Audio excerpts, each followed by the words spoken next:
Claire noticed him for the first time on a Tuesday. Just a man in a gray jacket, standing across the street from her apartment, checking his phone like anyone else. She didn't think anything of it. People stand around all the time. She noticed him again on Thursday. Same gray jacket, same spot. This time he wasn't checking his phone.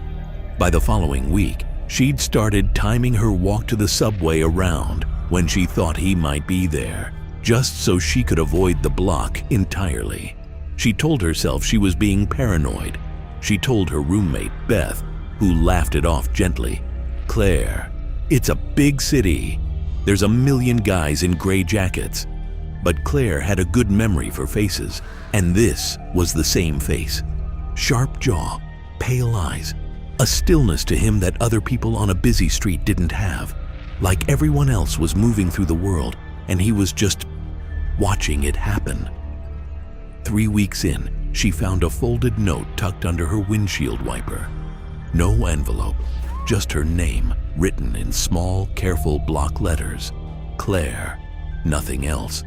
She stood in the parking garage for a long moment before she made herself open it.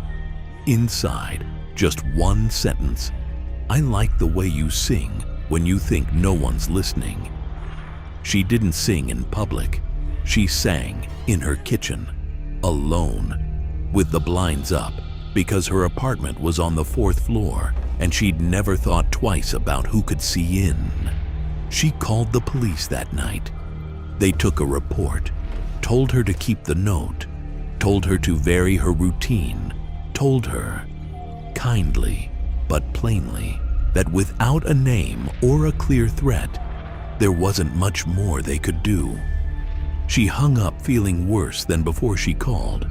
She started closing the blinds. She started taking different routes home. She stopped singing. For a while, it seemed to work. No more notes. No man in the gray jacket on her corner.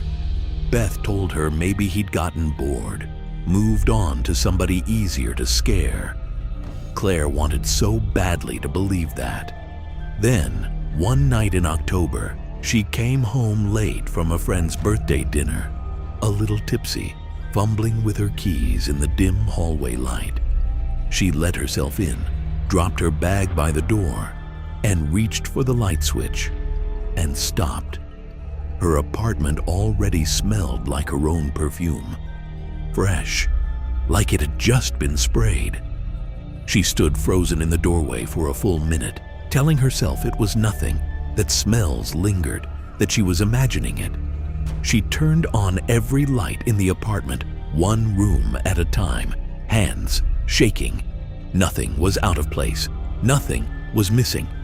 She checked the lock, still engaged, still fine.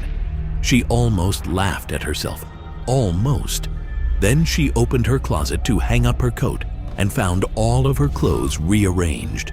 Not thrown around, not ransacked, but organized. By color. Sorted more neatly than she'd ever kept them herself. She didn't sleep that night. She sat on her couch with every light on and her phone gripped in her hand until the sun came up. And then she called a locksmith the second they opened. The new locks went in that afternoon. She felt almost normal again. Safer, at least, until she was getting ready for bed and noticed something on her nightstand that hadn't been there that morning. A single house key, freshly cut, resting on top of a folded note. "Don't worry, I made a copy before they finished." Claire packed a bag that night and drove 3 hours to stay with her sister in another town, telling herself it was temporary, that she just needed to breathe, that the police would surely take it seriously now that she had 2 notes and a story that made her sound less crazy and more hunted. She stayed away for 6 days. On the 7th, she finally worked up the courage to go back, with Beth in daylight, just to grab more clothes and check on the place. The apartment looked untouched, exactly as she'd left it. For a moment, standing in the doorway with Beth beside her, she almost felt foolish for how frightened she'd been.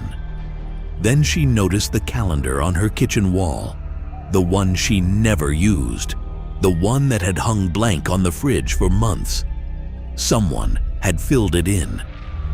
Every day she'd been gone, marked with a small, careful check mark. And today's date, the day she was standing right there in the room, already checked off too, hours before she'd even decided to come back. Beth grabbed her arm. "Claire," she whispered, staring past her toward the bedroom door. "How long has your closet light been on?" Claire turned. The door was shut. The light seeping from beneath it into the hallway moved just slightly, like something inside had shifted its weight from one foot to the other, settling in to wait a little longer.